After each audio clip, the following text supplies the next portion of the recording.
आप सब लोगों को मेरा प्रणाम।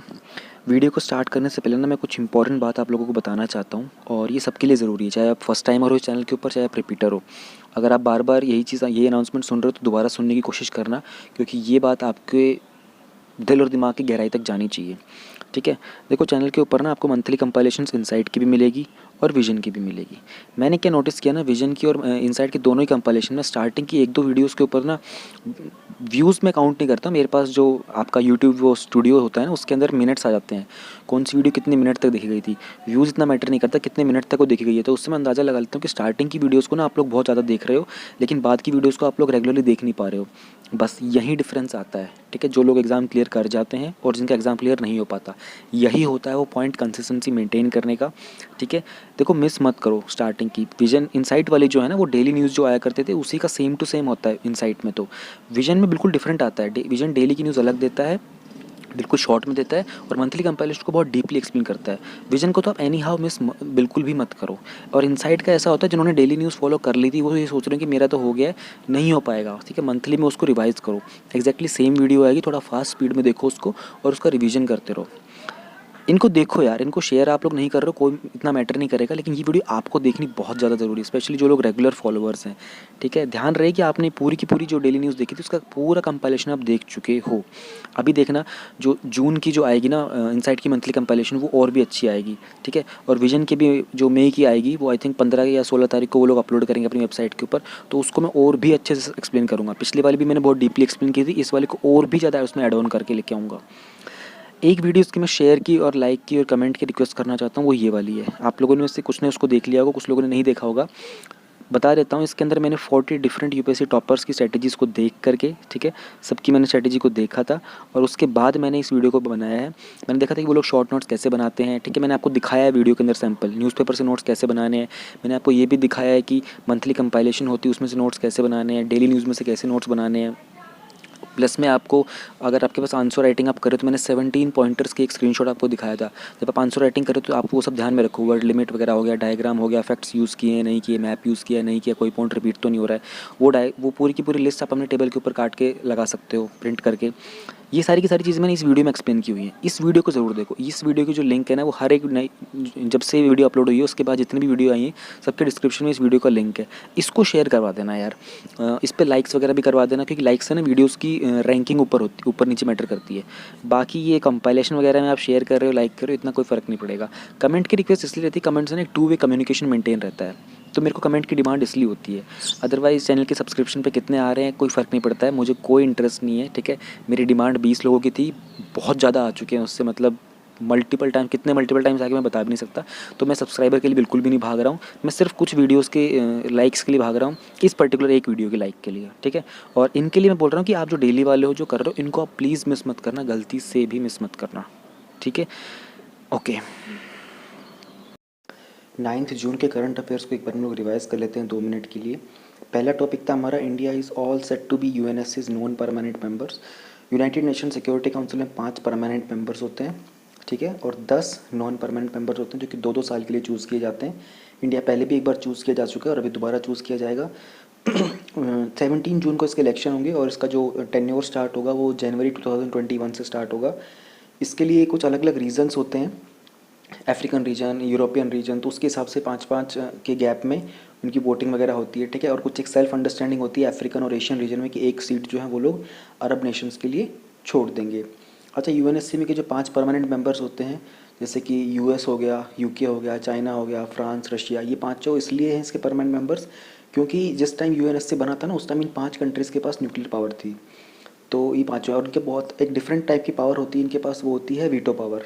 ठीक है, इनका जो भी डिसीजन होता है इनके मेंबर स्टेट्स के ऊपर वो पूरा का पूरा बाइंडिंग होता है। जो भी यूएस के, ये यूनाइटेड नेशन के पीस कीपिंग मिशंस होते हैं, उन सबको परमिशन यही देता है। प्लस में इंटरनेशनल सैंक्शंस लगाने में भी यूएनएससी का काफ़ी बड़ा रोल होता है। नेक्स्ट था हमारे पास डायरेक्ट सीडिंग ऑफ राइस। ये पंजाब की जो गवर्नमेंट है उन्होंने ये बोला है कि भैया आप direct seeding of rice, DSR technique का यूज़ करो चावल को बोने के लिए। पहले इससे पहले एक ट्रेडिशनल टेक्निक हुआ करती थी, उसमें क्या होता था ना कि अगर आपका मान लो एग्जांपल के लिए अगर 1 एकड़ का आपका खेत है तो उसमें से 5 या 10% आपको छोटी सी नर्सरी बनानी होती थी। उसमें आप चावल के सारे दाने बोते थे, फिर जब छोटे छोटे पौधे उसके निकल जाते थे ना 20-25 दिन के बाद, फिर उन पौधों को वहाँ से निकाल के पूरे खेत में आप पानी भरते थे।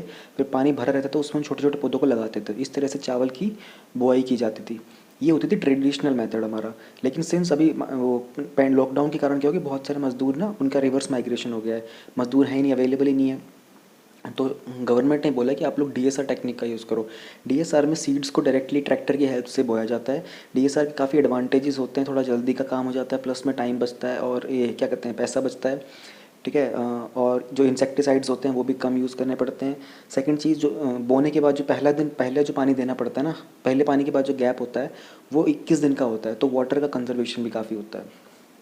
शेप्स ऑफ इकोनॉमिक रिकवरी की बात करते तो हम लोगों ने इकोनॉमिक रिकवर करते उसके बहुत सारे शेप्स पढ़े थे। जेड शेप पढ़ा था, डब्ल्यू पढ़ा था, जे पढ़ा था, यू पढ़ा था, एक इन्वर्स स्क्वायर रूट का भी ऐसा कुछ पढ़ा था हम लोगों ने। इंडिया के लिए, सिंस इंडिया की भी इकोनॉमी को भी काफ़ी कॉन्ट्रैक्शन हुआ है, तो इंडिया के लिए रिकमेंड ये किया गया है कि भैया इंडिया की जो इकोनॉमी होगी वो यू शेप की फॉर्म में रिकवर करेगी। ठीक है। और इंडिया का जो जितने भी इकोनॉमिस्ट हैं उन सब ने कहा कॉन्ट्रैक्ट तो करेगी, लेकिन उसकी रेंज डिफरेंट है। -4% से लेके -14% तक का स्पेकुलेशन किया जा रहा है, अंदाज़ा लगाया जा रहा है कि इतनी इकोनॉमी डिप होगी। Rising forex reserves and its importance, India का जो फॉरेक्स यानी कि फॉरेन एक्सचेंज का जो रिज़र्व है वो कुछ 493 बिलियन US डॉलर के आसपास पहुंच गया, जो अब तक का हाईएस्ट है। एक ज़माना था 1991, वहाँ पे 12 बिलियन के आसपास ही था। ठीक है, US डॉलर के अंदर। फॉरेन एक्सचेंज रिजर्व के अंदर क्या होता है ना कि फॉरेन करेंसी होती है हमारे पास, SDR होते हैं, स्पेशल ड्राइंग राइट्स। ये मैंने विजन की मंथली कंपाइलेशन बहुत अच्छे से एक्सप्लेन किया हुआ है इकॉनमी पार्ट में, जिसको स्पेशली पढ़ना जाके खोल के देख लो, पहला दूसरा टॉपिक मिल जाएगा। फिर गोल्ड के बारे में होता है, इंडिया के पास कुछ 653 टन के आसपास गोल्ड है, जिसमें से 360 इंडिया ने फॉरेन में रखा हुआ है, और बाकी सारा का सारा हमारे पास डोमेस्टिकली रिजर्व्ड है। ठीक है, ये हो गया मेरे 9th के रिवीजन। एक बार 10th वाला भी रिवाइज कर लेते हैं जो हम लोगों ने जस्ट बीते दिन में पढ़ा था। ठीक है, दिल्ली का जो डिसीजन है लिमिट करने का हेल्थ सर्विसेज में, उसमें बताया गया था दिल्ली के जो चीफ मिनिस्टर उन्होंने कहा था कि भैया दिल्ली के आउटसाइड के जो रेजिडेंट्स हैं उनको हम लोग दिल्ली में कोरोना वायरस के लिए कोई एडमिशन नहीं देंगे हॉस्पिटल में। प्लस में उन्होंने कहा था कि एसिम्टोमेटिक जो कॉन्टैक्ट्स होंगे आपके, उनकी टेस्टिंग हम लोग बंद करेंगे। लेकिन इस पूरे डिसीजन को उनके लेफ्टिनेंट गवर्नर ने ओवररूल कर दिया है। हमको मेन समझना था कि लेफ्टिनेंट गवर्नर के पास कितनी पावर होती है, गवर्नर से कितनी ज़्यादा पावर होती है जो नॉर्मल गवर्नर के होते हैं स्टेट्स के। तो हाँ, एलजी के पास ज़्यादा पावर इसलिए होती है कि दिल्ली का जो पब्लिक ऑर्डर होता है, पुलिस वगैरह आता है, वो सब एलजी के अंडर आता है। तो कंपैरेटिवली एलजी की पावर बाकी गवर्नर ऑफ स्टेट्स के थोड़ी सी ज़्यादा होती है।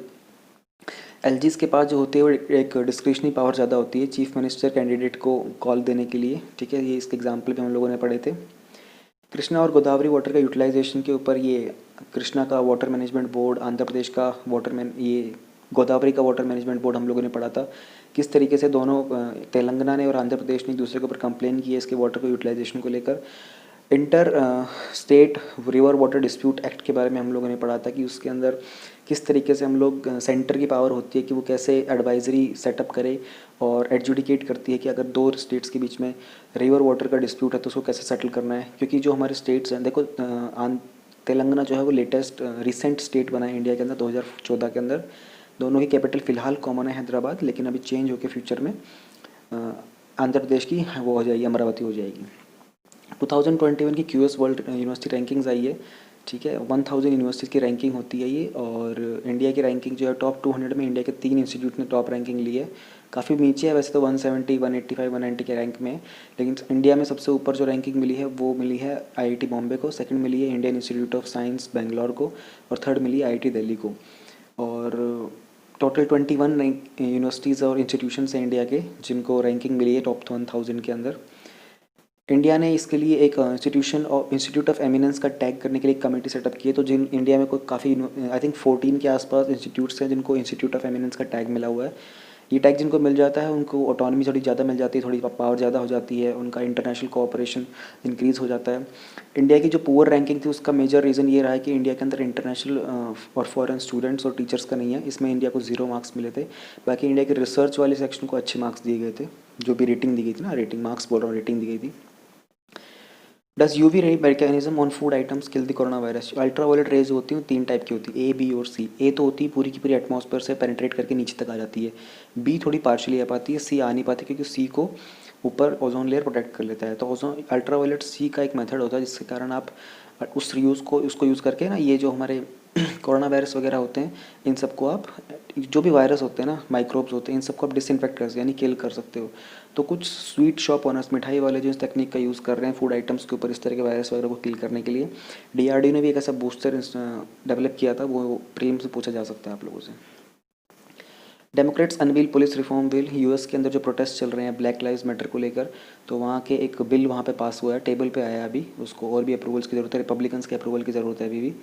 तो उन्होंने कहा कि पुलिस के अंदर कुछ वो रिफॉर्म्स करना चाहते हैं, पुलिस ताकि किसी सिटीज़न को ज़्यादा अब्यूज़ ना करे, पुलिस की पावर को थोड़ा सा लिमिटेशन लगाना चाहते हैं। बहुत ह्यूज डिमांड उठ रही है वहाँ पर।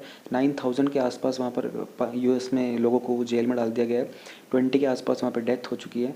हमारे लिए इस मैटर ये करेगा कि इंडियन डायस्पोरा के लिए इस बिल का कोई मैटर है या नहीं है। वैसे ऐसा कुछ खास नहीं है इस बिल का मैटर, बहुत ही कम है, तो इतना नहीं है कि यूपीएससी इसको पूछेगा। यूपीएससी क्या पूछ सकता है, वहाँ की प्रेसिडेंशियल फॉर्म ऑफ गवर्नमेंट और इंडिया की पार्लियामेंट्री फॉर्म ऑफ ये प्राइम मिनिस्टर गवर्नमेंट के अंदर क्या डिफरेंस होता है। कोरोना वायरस का लॉकडाउन माइग्रेंट वर्कर्स को शुड नॉट बी प्रोसिक्यूटेड से सुप्रीम कोर्ट।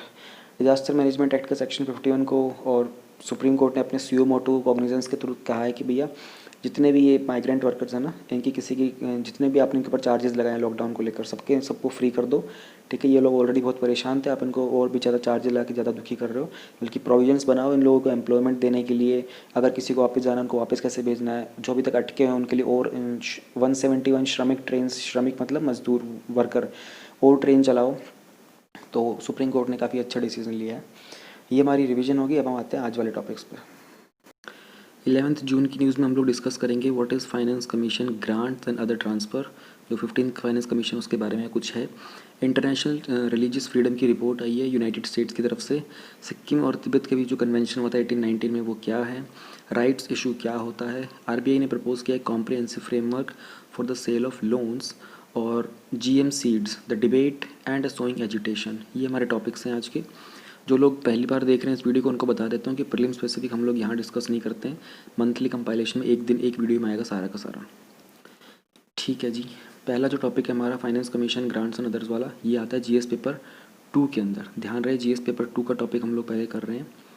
और GS पेपर 2 के अंदर ये टॉपिक किसके अंदर आता है, पार्लियामेंट एंड स्टेट लेजिस्लेचर, उसके स्ट्रक्चर क्या होते हैं, उसका फंक्शनिंग क्या होती है, कैसे कंडक्ट करता है बिजनेस को, पावर एंड प्रिविलेजेस क्या होते हैं अगर कोई भी इशू इसमें से आता है तो। देखो यार, एक तो ना मुझे ना ये लगता है कि थोड़ा सा सीक्वेंस इसका ना ऊपर नीचे है। मैं आपको ना नीचे से स्टार्ट करना, समझाना स्टार्ट करता हूँ। पहले आपको ये पता होना चाहिए कि फाइनेंस कमीशन है क्या, उसके बाद हम लोग ऊपर जानेंगे कि वो ग्रांट इन एड क्या हुआ है। फाइनेंस कमीशन जो है ना, वो इसका बेसिक जो फंक्शन होता है वो ये होता है कि जो भी आप लोग सोचते हो ना कि स्टेट्स के पास पैसा कहाँ से आता है, गवर्नमेंट के पास पैसा कहाँ से आता है, कितना पैसा किसको मिलना है, बस ये काम फाइनेंस कमीशन का करता है। जितना भी टैक्स वगैरह कलेक्ट होकर आता है स्टेट से, कहीं से भी आता है, उस सबको कितना परसेंट स्टेट को डिवाइड करना है, कितना परसेंट यूनियन को डिवाइड करना है, ये काम फाइनेंस कमीशन का होता है। तो 14th फाइनेंस कमीशन के जो हेड है उनका नाम है NK सिंह। इनके नाम आपको याद होने चाहिए। फाइनेंस कमीशन बहुत बहुत इंपॉर्टेंट होता है। ठीक है, आर्टिकल 280 के अंदर प्रेसिडेंट की ये ड्यूटी होती है, हर 5 साल के अंदर वो फाइनेंस कमीशन को फॉर्म करते हैं। ठीक है, और ये रिकमेंडेशन देता है, ध्यान रहे, स्टेट के कितना पैसा जाएगा और उनको कितना पैसा जाएगा। दो डिस्टिंक्टिव फीचर्स होते हैं इस कमीशन के, जिसमें होता है एक तो होता है वर्टिकल इम्बैलेंस टैक्सेशन पेयर्स का। ठीक है, एक इसमें दूसरा भी होता है, एक होता है हॉरिजॉन्टल बैलेंस। वर्टिकल बैलेंस में क्या होता है कि सेंटर से स्टेट में और स्टेट से लोकल बॉडीज़ में पैसा कैसे डिस्ट्रीब्यूट होना है। और हॉरिजॉन्टल के अंदर होता है एक स्टेट से दूसरे स्टेट की तरफ कितना पैसा ट्रांसफ़र करना है। ये दो तरह के इसके डिस्टिंक्टिव फीचर्स होते हैं। ठीक है, एक अच्छा, इसके सेक्रेटरी के भी नाम मैं आपको बता देता हूँ, अरविंद मेहता इनके सेक्रेटरी का नाम है। ठीक है, और वर्टिकल डिस्ट्रीब्यूशन मैंने आपको बता दिया और हॉरिजॉन्टल बता दिया। अच्छा, एक चीज़ बड़ी इंपॉर्टेंट इस वाले जो करंट जो 15 कमीशन चल रहा है उसके बारे में ये है, यूजुअली जो फाइनेंस कमीशन की रिपोर्ट आती है ना, वो 5 ईयर की रिपोर्ट बना के देता है। ठीक है, लेकिन इस वाले कमीशन ने क्या किया कि 27 नवंबर 2019 को कैबिनेट ने अप्रूव किया था कि 6 साल के लिए रिपोर्ट बना के देगा। पहली जो रिपोर्ट आएगी इसकी वो फरवरी से लेकर और अक्टूबर 2020 तक की आएगी। ठीक है, तो 1 साल इसको कंसिडर कर लिया गया है। इसके बाद सेकंड रिपोर्ट आएगी, वो अक्टूबर से लेकर और वो अक्टूबर में जो आएगी ना, वो आएगी 2021 से लेकर 2026 तक की। तो 5 साल ये होगा और 1 साल ये हो गया। ये वाला 6 साल के लिए हो जाएगा। क्यों? क्योंकि नवंबर के आसपास जो महाराष्ट्र में इलेक्शन वगैरह हो रहे थे तो इनकी रिकमेंडेशन सेटअप नहीं हो पा रही थी। तो गवर्नमेंट ने कहा था कि आप थोड़ा सा एक छोटी रिपोर्ट बना दो अभी, उसके बाद एक फाइनल रिपोर्ट बना देना। ठीक है, तो एक एक्सेप्शनल चीज़ हुई है इनके साथ, इसको आपको ध्यान में रखने की ज़रूरत है।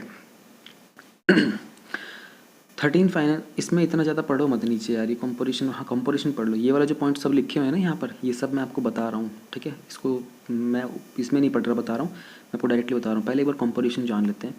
जो भी प्रोविजंस हैं फाइनेंस कमीशन के, ठीक है, एक्ट, जो ये मिसलेनियस प्रोविजंस हैं, इसका जो एक्ट है वो 1951 का एक्ट है, ठीक है। रूल्स वगैरह इसके अंदर मैंशनड हैं। और इसमें ये कहना चाहता है कि जो चेयरमैन होंगे ना कमीशन के, वो उसमें से सेलेक्ट करेंगे हम लोग, जो कि जिनका एक्सपीरियंस होना चाहिए पब्लिक अफेयर्स के अंदर। प्लस जो 4 अदर मेंबर होंगे वो कौन हो सकते हैं, ठीक है ना, वो क्वालिफाइड होने चाहिए, अपॉइंटेड होने चाहिए, या तो कोई जज हो सकता है हाई कोर्ट वगैरह का, ठीक है, या फिर उसको कोई स्पेशल नॉलेज ऑफ फाइनेंस की और अकाउंट्स की, ठीक है, या फिर उसको बहुत wide experience of finance matters का, एडमिनिस्ट्रेशन का, या फिर इकोनॉमिक को लेकर उसकी स्पेशल नॉलेज हो। ये सारी बातें उन्होंने बताई है कि नीचे के जो प्रीलिम्स के क्वेश्चन वगैरह ना, ये सब भी मैं आपके कवर कर दूंगा। इंपॉर्टेंट बात आपको जानने की है वो ये है, देखो 13th finance commission, 14th finance commission और 15th फाइनेंस कमीशन, ठीक है। इनके बीच में क्या हुआ था कि इन्होंने रिकमेंड किया था 32% जो टैक्स रिवेन्यू होता है वो स्टेट को जाना चाहिए। 14th कमीशन में आया था कि भैया 42% जाना चाहिए। 15th कमीशन में ना कम हो गया 41%। क्यों कम होगा ये आपको जानना है, क्योंकि इसके बाद जम्मू एंड कश्मीर का डिमार्केशन हो गया था, ठीक है, और लद्दाख एक यूनियन टेरिटरी बन गया, जम्मू कश्मीर की यूनियन टेरिटरी बन गया। तो 42% तब था जब तक एक पूरे का पूरा स्टेट था वो, जब वो यूनियन टेरिटरी बन गया तो वो डिवीजन होकर स्टेट की जगह वो यूनियन टेरिटरी में चला गया। ये आपको बहुत इंपॉर्टेंटली पता होना चाहिए, ठीक है, पहली। और इसके अलावा 15th कमीशन के अंदर एक दो नए फैक्टर ऐड किए हैं जो डिवीजन करते हैं ना हम लोग, किस स्टेट को कितना पैसा जाना चाहिए, उसका जो भी डिवीजन होता है उन्होंने मेंशन किया है ऊपर, ये रहा देखो 15 कमीशन के अंदर, ठीक है। 45% फॉर द इनकम डिस्टेंस। इसमें होता क्या है ना इनकम डिस्टेंस में, कि एक स्टेट के पास पैसा बहुत ज़्यादा आ रहा है, ठीक है, जैसे आप सपोज कर लो एग्जांपल गुजरात हो गया, तमिलनाडु, केरला, एक स्टेट के पास पैसा बहुत कम आ रहा है, बिहार हो गया, मणिपुर हो गया, मिजोरम। तो इनके जो इनकम, जो पर कैपिटा इनकम का डिफरेंस होता है ना, उसके बेस के ऊपर चेक किया जाएगा, ठीक है। 15% जो पॉपुलेशन होती है 2011 के अंदर, इसके ऊपर ना बहुत इशू रहा करता पहले, क्योंकि पहले इसमें 1971 की पॉपुलेशन को काउंट करते थे। तो साउथ इंडियन स्टेट्स को ये होता था कि भैया आप पॉपुलेशन पुरानी काउंट कर रहे हो, हमसे ज़्यादा पैसा ले रहे हो, नॉर्थ के स्टेट्स को ज़्यादा पैसा मिल जाता है, ठीक है, तो स्टेट इस डेटा को चेंज करो, अब पॉपुलेशन चेंज हो चुकी है तो नया डेटा लेके आओ। फिर इस बार इसको 2011 में चेंज करना गया, लेकिन फिर जो 1971 था ना, इसको चेंज करके इन्होंने डेमोग्राफिक परफॉर्मेंस में डाल दिया, और इन्होंने ये दे दिया कि भैया जिस स्टेट का फर्टिलिटी रेट कम होगा ना, यानी कि जहाँ की वीमेन कम बच्चों को बर्थ देंगी, 2 बच्चों को, 3 बच्चों को, उसका जितना कम होगा उसकी उतनी हायर रैंकिंग होगी, उसको उतने ज़्यादा पैसे मिलेंगे। इसको 5% डिवीजन दे दिया कि उस डेटा को, मतलब ये कितने परसेंटेज के हिसाब से आपको कितना पैसा मिलना है, ये वो चीज़ें हैं, ठीक है। टैक्स एफर्ट के बारे में उन्होंने कहा कि किस स्टेट के अंदर कितने लोगों का टैक्स कलेक्शन एफिशिएंटली होता है ना, उस मैटर को 5% में कंसिडर करेंगे। एक ये नई चीज़ इन्होंने ऐड की, वो है फॉरेस्ट एंड इकोलॉजी। जिस स्टेट के अंदर यूनियन टेरिटरी में फॉरेस्ट वगैरह का मैनेजमेंट और एरिया में ज़्यादा मेंटेनेंस अच्छा है इकोलॉजी का, उनको थोड़ा सा उसके अकॉर्डिंग ज़्यादा पैसा दिया जाएगा। ये बातें आपको जाननी बहुत बहुत ज़्यादा इंपॉर्टेंट थी। अगर मैं बात करता हूँ कि टॉप 15th फाइनेंस कमीशन के कारण जो टॉप गेन किया था, ठीक है, वो कौन से स्टेट ने किया है, तो उसका नाम जाएगा अरुणाचल प्रदेश के पास, ठीक है। अरुणाचल प्रदेश को काफ़ी ज़्यादा गेन हुआ है इसके अंदर, 28.5% तक का। लॉस में कौन गया है, अच्छा, अरुणाचल प्रदेश के बाद दूसरे जो गेन वाले हैं वो मेघालय हो गया, मणिपुर हो गया, ठीक है, ये स्टेट सारे के सारे गेन में गए हैं। लॉस में जाते हैं आंध्र प्रदेश, ठीक है, आंध्र प्रदेश हो गया, और असम हो गया, तेलंगाना हो गया, कर्नाटका हो गया, ठीक है, ये सारे के सारे। कर्नाटका को तो मतलब 22.5% का लॉस गया है, केरला को भी गया केरला को भी कुछ 22.5% के आसपास का ही लॉस गया है। तो जब इतना लॉस हो रहा है तो इनको क्या होता है कि गवर्नमेंट क्या करती है, एडिशनल ग्रांट देती है कि कुछ एक्स्ट्रा पैसा आपको मिल जाएगा। बस वही एडिशनल पैसा जो है ना, सारा का सारा मिला के कुछ 14 स्टेट्स को, वो ये पैसा है 6,195 करोड़ रुपये। अभी उल्टा समझाया है ना मैंने आपको, तो शायद आपको अच्छे से समझ में आ गया होगा, ठीक है, अदरवाइज समझ में नहीं आता, ठीक है। इनका मंथली इंस्टॉलमेंट जाएगा, ठीक है, और post devolution revenue deficit grant जो कि रिकमेंड किया है 15 फाइनेंस कमीशन ने ही, इससे उनको अपने एडिशनल रिसोर्सेज को हैंडल करने में, जैसे स्पेशली कोरोना वायरस के टाइम पर हेल्प मिल जाएगी। ये बहुत ही अच्छा टॉपिक था, आप लोगों को समझ में आना चाहिए। एक पॉइंट और अगर आप अपने नोट्स में ऐड करना चाहते हो तो ये लिख लो कि इंडिया का जो टैक्स रिवेन्यू होता है ना, वो हमारे जीडीपी का 17.5% होता है, जीडीपी का टैक्स रिवेन्यू जो होता है। लेकिन हमारी मतलब कोशिश ये है कि इसको बढ़ा के हम 20 से 25% कर दें, ताकि हमारे पास थोड़ा सा फ़ायदा हो। तो अच्छी न्यूज़ थी। इसका मेंस का क्वेश्चन मैं आपको एक बार दिखा देता हूँ, प्रीलिम्स वाले तो हो गए होंगे। Given account of the composition of function of finance commission as mention in the constitution of India, क्या कंपोजिशन होना चाहिए, और फाइनेंस कमीशन क्या, इसकी रिपोर्ट तो है, पहली बात तो पूरी की पूरी रिपोर्ट का आ सकता है क्वेश्चन। इकोनॉमिक सर्वे में से कुछ डायरेक्ट क्वेश्चन आते हैं, फाइनेंस कमीशन की रिपोर्ट में से डायरेक्ट क्वेश्चन आ सकते हैं। तो लेकिन आई थिंक 2021 वालों का आ सकता है, क्योंकि अक्टूबर के आसपास इसकी रिपोर्ट आएगी ना 2021-26 की, तो नेक्स्ट ईयर वालों के लिए आ सकता है। 2020 वालों के लिए आई डोंट थिंक आएगा, बट स्टिल आपको पता होना चाहिए। International religious freedom report, US का जो स्टेट डिपार्टमेंट है उन्होंने एक एनुअल यानी कि साल में एक बार होने वाली इंटरनेशनल रिलीजियस फ्रीडम रिपोर्ट को रिलीज़ किया है। Annual report to Congress. अच्छा, कांग्रेस उनके पार्लियामेंट को बोलते हैं। आपको मैं कुछ और इंटरेस्टिंग नाम बता देता हूँ। जापान के पार्लियामेंट को डाइट बोलते हैं, ठीक है, और चाइना वाले को बोलते हैं नेशनल पीपल्स कांग्रेस। तो वर्ल्ड में मोस्टली पार्लियामेंट्स के नाम या तो पार्लियामेंट मिलेगा, या नेशनल कांग्रेस मिलेगा, नेशनल असेंबली मिलेगा, ऐसे कुछ मिलेगा। आई थिंक लग्जमबर्ग के जो पार्लियामेंट उसका नाम है हाउस ऑफ डिस्प्यूट्स करके। सबके डिफरेंट डिफरेंट नाम होते हैं। यूपीएससी में तो शायद नहीं पूछेंगे, एसएससी वगैरह वाले को एग्जाम में पूछ लेते हैं ये वाला टॉपिक, पर आपको पता होना चाहिए। तो एक एनुअल रिपोर्ट है वहाँ की इंटरनेशनल रिलीजियस फ्रीडम की, जिसका नाम है IRF, ठीक है। इसमें ये डिस्क्राइब करते हैं कि किस इंटरनेशनली किस देश ने किस तरह की रिलीजियस पॉलिसीज़ बनाई है, किस तरह का रिलीजियस यानी कि धर्म के ऊपर कितनी फ्रीडम दी है, ठीक है। वहाँ पर रिलीजियस बिलीफ का कितना वॉयलेशन हो रहा है, प्रैक्टिस ग्रुप्स वगैरह के ऊपर क्या हो रहा है, रिलीजियस डिनोमिनेशंस क्या हैं, इंडिविजुअल जो प्रैक्टिस कर रहे हैं उनका कोई परसिक्यूशन तो नहीं हो रहा है, ठीक है। ये सब चीज़ों की एक रिपोर्ट बनाई है। उसमें इंडिया का भी बहुत रोल मैटर है, ठीक है। उन्होंने ऑब्जर्वेशन किया है इसके, इंडिया को स्पेशल लेकर। तो उन्होंने कहा कि भारत के अंदर कुछ चेंजेस हुए हैं, जैसे कि जम्मू एंड कश्मीर का हम लोगों ने जो डिमोशन किया था, स्टेट से वो बना दिया, उसको यूनियन टेरिटरी बना दिया। तो कहीं ना कहीं कंसिडर किया जाता है कि रिलीजियस बेस के ऊपर था, ऐसा यूएस ने कंसिडर किया है, ठीक है। फिर हमारा ये CAA का एक्ट आया था, सिटीजनशिप अमेंडमेंट एक्ट, और national register of citizens NRC। इसमें भी कहीं ना कहीं रिलीजन को बहुत ज़्यादा उकसा कर प्रोवोक किया गया था कि रिलीजन बेस है सब कुछ। फिर उन्होंने डिस्कस किए कुछ डिटेल्स मॉब लिंचिंग को लेकर और एंटी कन्वर्जन लॉज, ठीक है, ऐसे इश्यूज़ के बारे में बात की है। फिर उन्होंने कहा कि भैया कुछ ऐसे इशू हैं आपके कंट्री के अंदर जहाँ पर मॉब लिंचिंग हुई थी, वायलेंस हुआ था, कम्युनल वायलेंस हुआ था, ठीक है, और तो उसको लॉ मेकर्स ने, जो कानून बनाने वाले थे, उन्होंने कभी कभी डिनाई किया और कभी तो बिल्कुल इग्नोर कर दिया था उनको। कुछ ऐसे इंसिडेंट्स जहाँ पर काउ विजिलेंटिज्म और other type of mob violence. अच्छा, विजिलेंटिज्म मतलब क्या होता है? देखो, जब कोई ऐसा इंसान जिसके पास अथॉरिटी नहीं है लेकिन कानून को अपने हाथ में ले लेता है ना, तो उसको विजिलेंटिज्म बोलते हैं, ठीक है। ये फॉरेन मूवीज़ के अंदर आप लोग देखते हो ना, विजिलेंटी करके, आई थिंक एक वो आया करती, एरो करके एक सीरीज आती थी ना, उसमें उसको विजिलेंटी बोलते हैं। तो वो पब्लिक की हेल्प करता है, तो वो यही कहती है गवर्नमेंट उनको कि आप कानून अपने हाथ में लेके ही काम करते हो, तो that's why you are vigilante. Court ने ऑल्सो, द रिपोर्ट ने ये भी बताया कि जो बाबरी मस्जिद का डिसीजन सुप्रीम कोर्ट ने लिया था, ठीक है, और उसके बाद जो सबरीमला वाला जो इशू था कि वीमेन को एंट्री देनी नहीं देनी, ये सब के सब उन्होंने अपनी रिलीजियस फ्रीडम रिपोर्ट के अंदर काउंट किया कि इंडिया ने इन चीज़ों के ऊपर पॉलिसीज़ के अंदर काफ़ी चेंजेस किए हैं which is unfavourable to people of the nation sometimes, ठीक है। इम्पैक्ट और इम्प्लीकेशन क्या होते हैं? जो रिपोर्ट है आउटलाइन करती है कि यूएस का एंगेजमेंट इंडिया के साथ किस किस इश्यूज़ के ऊपर होगा। अब यूएससीआईआरएफ होता है, United States Commission on International religious Freedom. अप्रैल के अंदर उन्होंने रिकमेंड किया था कि जो उनके सेक्रेटरी हैं स्टेट के, ठीक है ना, कि स्टेट डिपार्टमेंट को, कि इंडिया का जो रिलीजियस फ्रीडम है ना वो लोवेस्ट ग्रेड पे है और इसको कंट्री ऑफ पब्लिक कंसर्न की कैटेगरी में रखा गया है। तो secretary of state is not oblige to accept the recommendation. और जो उनके सेक्रेटरी ऑफ स्टेट होते हैं उनको कोई ज़रूरी नहीं है कि वो इस रिकमेंडेशन को एक्सेप्ट करें या ना करें। उन्होंने रिकमेंड किया था कि ट्रंप एडमिनिस्ट्रेशन को कि कुछ टारगेटेड सैंक्शंस लगाओ इंडियन गवर्नमेंट की एजेंसीज़ के ऊपर, कुछ ऑफिशियल्स के ऊपर, जो इस तरह की वॉयलेंस स्पेशली जो धर्म को लेकर है, आज़ादी और लोगों को, और कुछ ऐसे लोगों को फ्रीज़ कर दो, इंडिविजुअल्स को, उनकी प्रॉपर्टी वगैरह को, ताकि वो यूएस के अंदर एंटर ना कर सके। सैंक्शन में यही होता है, पता है। सैंक्शन में जैसे नरेंद्र मोदी के ऊपर भी उन्होंने लगाया था यूएस वालों ने जब गुजरात राइट्स हुए थे, लेकिन उसके बाद जब वो प्राइम मिनिस्टर बन गए तो उनको नेचुरली वो रिवोक कर दिया गया था। तो किसी भी प्राइम मिनिस्टर के ऊपर कोई स्पेशल जो हेड ऑफ स्टेट्स होते हैं ना, उनके ऊपर कोई सैंक्शन नहीं लगता कभी भी। इंडिया का रिस्पॉन्स क्या है इस चीज़ को लेकर, स्पेशली यूएससीआईआरएफ को लेकर? तो इंडिया ने कहा कि भैया ये जो बहुत ही आपने जो बताया है ना, ये बहुत ही एक तो बायस्ड है, दूसरा टेंडेंशियस है। टेंडेंशियस का मतलब होता है विवादास्पद है, ठीक है।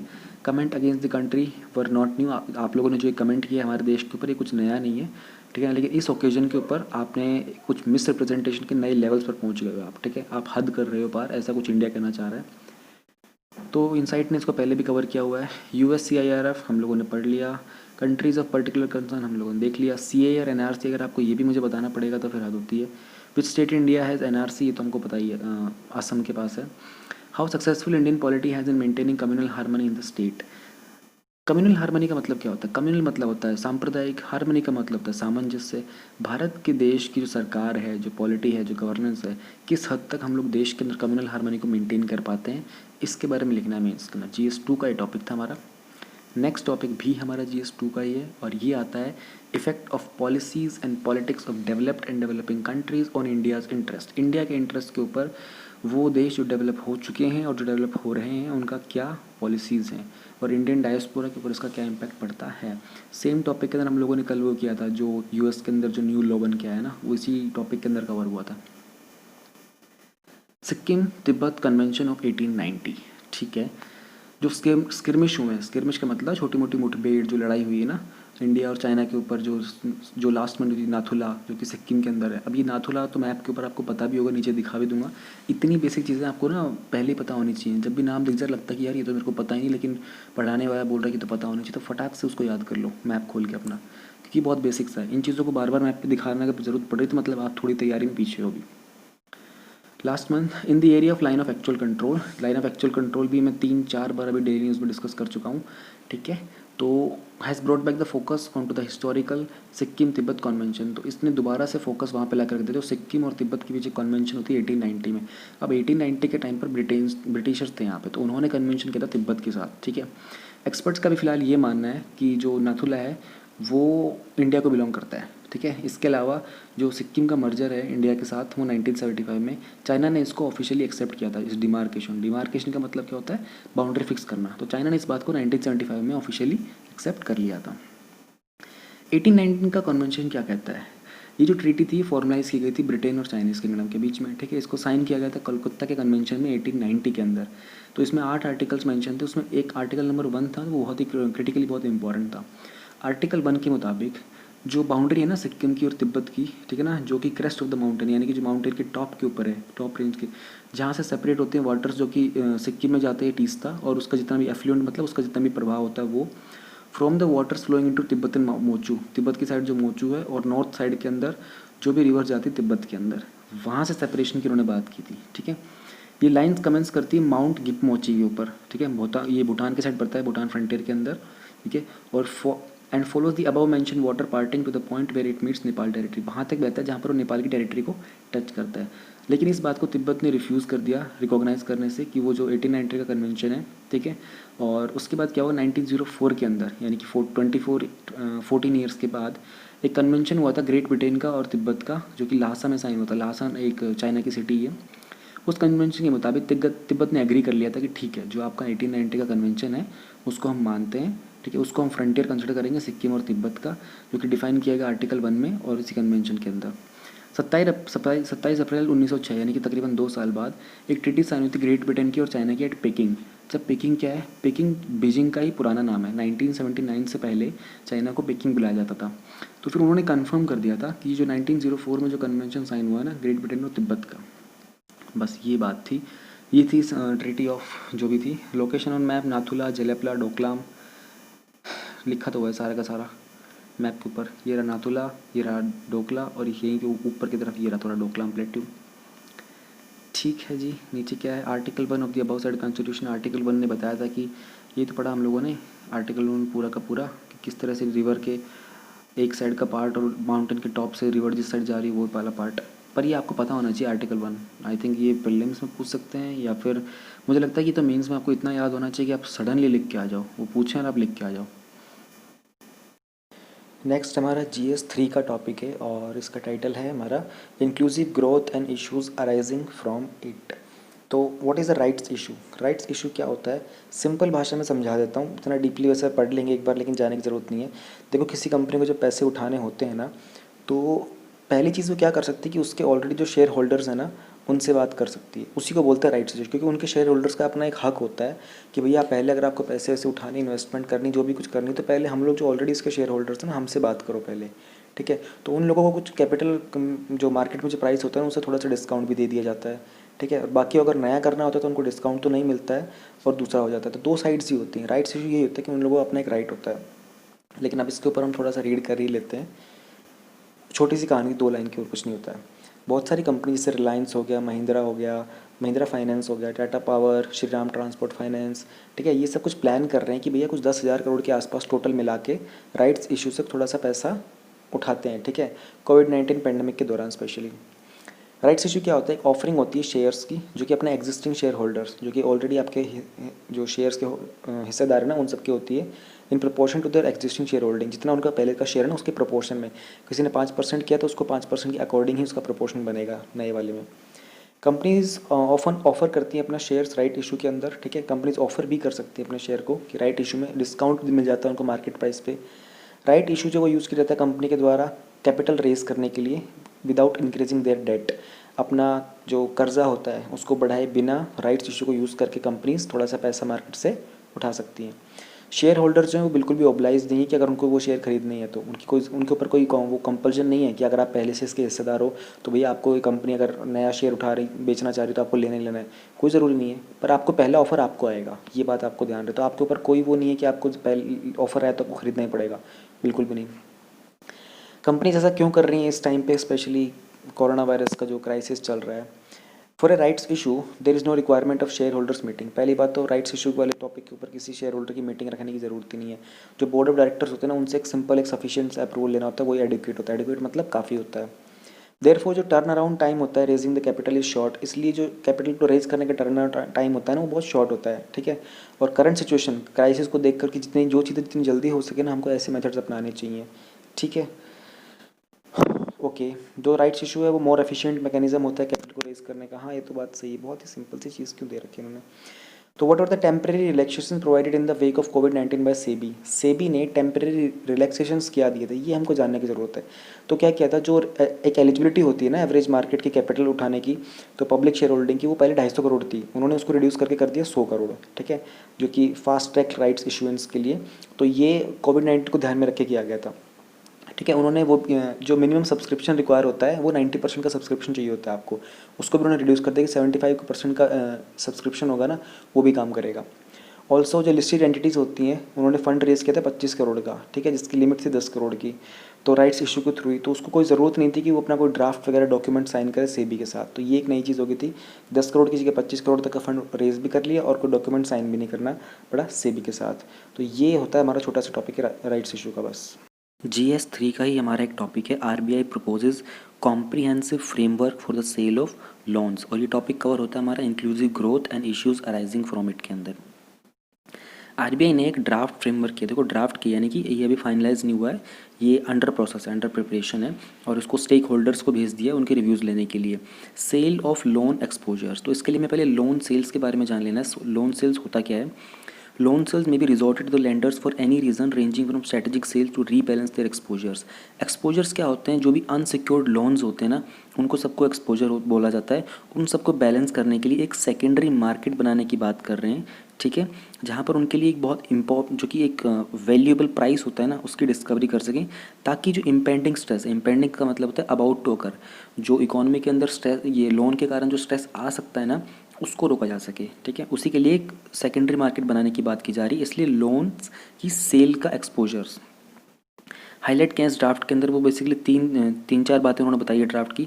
पहली बात तो जो स्टैंडर्ड एसेट्स होंगे। अब स्टैंडर्ड एसेट्स क्या होते हैं, एसेट्स क्या होते हैं, एसेट होती है हमारी संपत्ति, और लाइबिलिटी क्या होती है, लाइबिलिटी होता है हमारे ऊपर कर्ज क्या होता है जो हमें लौटाना ही पड़ता है कभी ना कभी, ठीक है। तो स्टैंडर्ड एसेट्स की अगर जैसे आपके ऊपर लोन अगर आप लेते हो बैंक से, तो आपके लिए लोन क्या हो गया, एक लाइबिलिटी हो गया, लेकिन बैंक के लिए वही लोन क्या हो गया, उसका एसेट हो गया।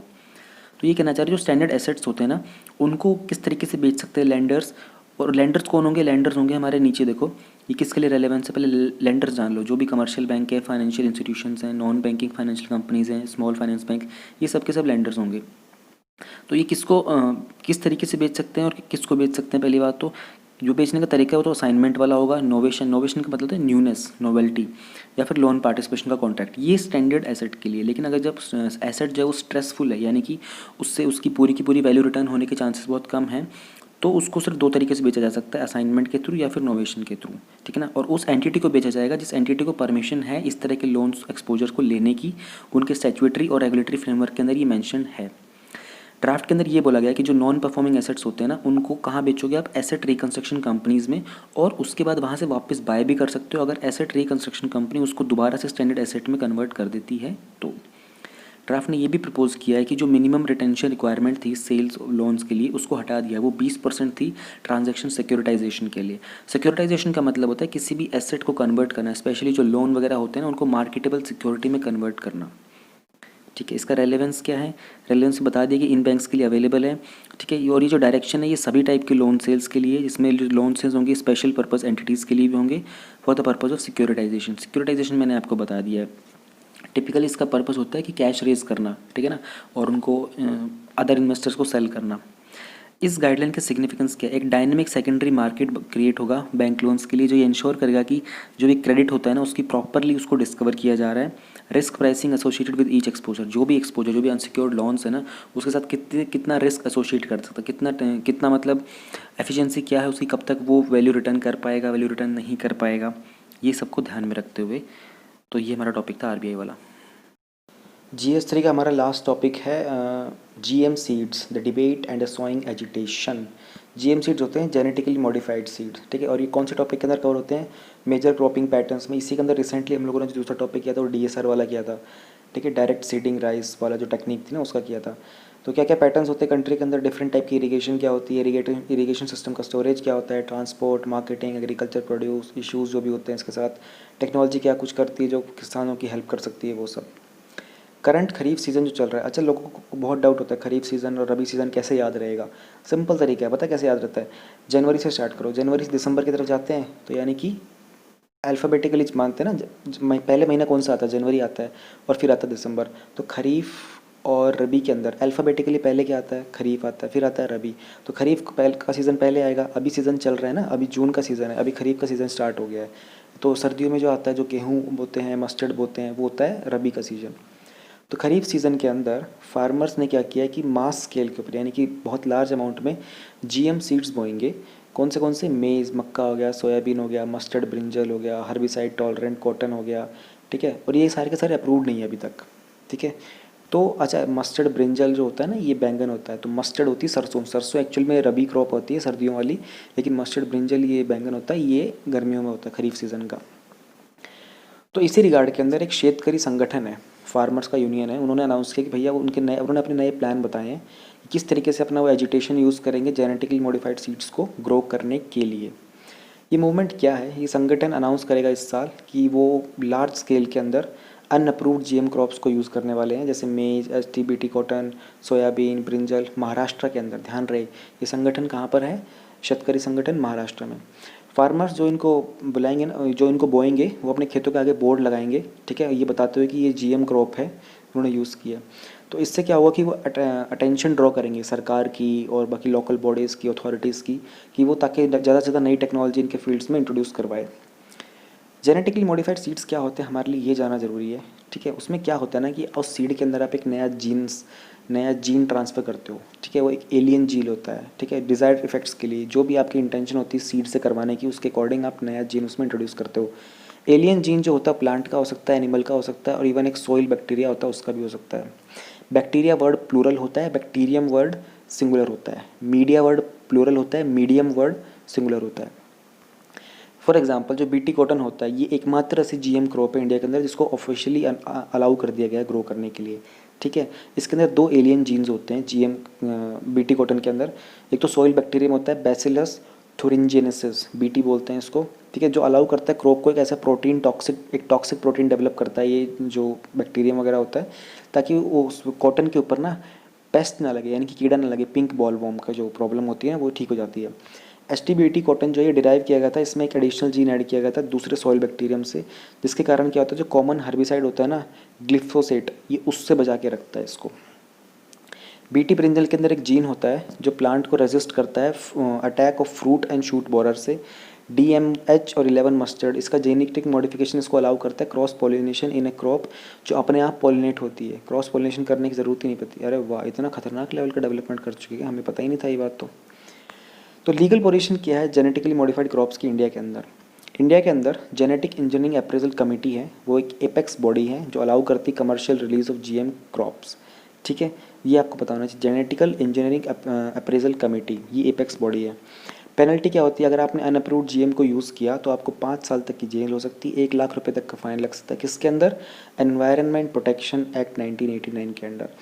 तो भैया फार्मर्स क्यों रूट कर रहे हैं GM क्रॉप्स को, पहली बात तो वो कह रहे हैं कि इसके जो cost of weeding goes down. Weeding का मतलब होता है जो भी खरपतवार वगैरह होती है ना उन सब के ऊपर खरपतवार को मारने के लिए weedicide, pesticide, herbicide, fungicide, insecticide जो सब होते हैं ना, उन सब का खर्चा बच जाता है हमारा। ठीक है। फिर एसटीबीटी कॉटन के अंदर जो ग्लाइफोसेट होता है ना, वो वीड्स के अगेंस्ट होता है इसलिए। तो बीटी ब्रेंजर की बात कर रहे हैं कि होकर इसमें पैसा बच जाता है, क्योंकि जो कटिंग डाउन होती है ना पेस्टिसाइड्स वगैरह की, हालांकि उनका देखो एक साइड उनका इससे पैसा बढ़ गया, वीडी साइड से पैसा बच गया, एक साइड पेस्टिसाइड से पैसा बच गया, लेकिन फिर सरकार मना क्यों कर रही है इनको अनअप्रूव्ड को यूज़ करने के लिए? एनवायरमेंटलिस्ट ये कह रहे हैं कि देखो भैया, जो लॉन्ग लास्टिंग इफेक्ट होता है जीएम क्रॉप्स का, उसको अभी तक हमने स्टडी नहीं किया है, तो इसलिए इसको कमर्शियली रिलीज़ करने की परमिशन नहीं दे सकते हैं। ये बात बहुत सही है, कि आई थिंक 3-4 साल पहले भी न्यूज़ में आई थी कि फार्मर्स और ये और यूनियंस वगैरह बहुत प्रोटेस्ट कर रही थी, अभी से नहीं है, काफ़ी दिनों से न्यूज़ में है। एनवायरमेंटलिस्ट ने ये कहा है कि देखो भैया, ऐसी चीज़ों की ना पहले लॉन्ग टर्म तक टेस्टिंग की जाती है, बीटी कॉटन की टेस्टिंग हो चुकी है, वो सक्सेसफुल है, तो आप उसको यूज़ कर लो। क्योंकि क्या होता है ना, आप एक क्रॉप का, एक सीड का जीन म्यूटेट कर रहे हो, तो उसमें इवोल्यूशन होगा कुछ, ठीक है, तो उसके बाद वो क्रॉप को कहाँ तक जाती है, ह्यूमन बींग्स के अंदर जाती है, एनिमल्स में जाती है, सॉइल में जाती है, फ्यूचर में जाकर 10 साल 15 साल बाद उसके क्या इंपैक्ट होंगे, ऐसी चीज़ों को स्टडी करने में टाइम लगता है, इसलिए एनवायरमेंटलिस्ट इनको मना कर रहे हैं, लेकिन किसान अपना पैसा बचाने की सोच रहा है। तो यहीं से आपको पता होना चाहिए कि इंडियन गवर्नमेंट ने डिक्लेयर किया हुआ है कि doubling the farmers income, DFI scheme 2022 तक वो फार्मर की डबल इनकम को डबल करने की बात कर रहे हैं। कैसे करेंगे आपको पता होना चाहिए, कितनी सारी स्कीम्स चल रही हैं वो सब वगैरह वगैरह। अच्छा, एक क्वेश्चन मुझे बताओ, आज का मैं को एक सवाल पूछता हूँ, मुझे सिंपल सी बात बताओ, जब सरकार ने बोल रखा है कि इस तरह के डेंजरस जीएम सीड्स वगैरह अलाउ नहीं करेंगे, तो किसानों के पास ये सीड आते कहाँ से हैं? जब किसान वाले बोल रहे हैं कि हम लोग पब्लिकली बोके दिखाएंगे, तो पब्लिकली ये सीड बिक कैसे रहे हैं? और ये अब से नहीं, काफ़ी टाइम से बिक रहे हैं और इतने ओपनली बिक रहे हैं, तो how is this all happening? ये बताना मुझे आंसर में आप लोग। Okay, bye bye.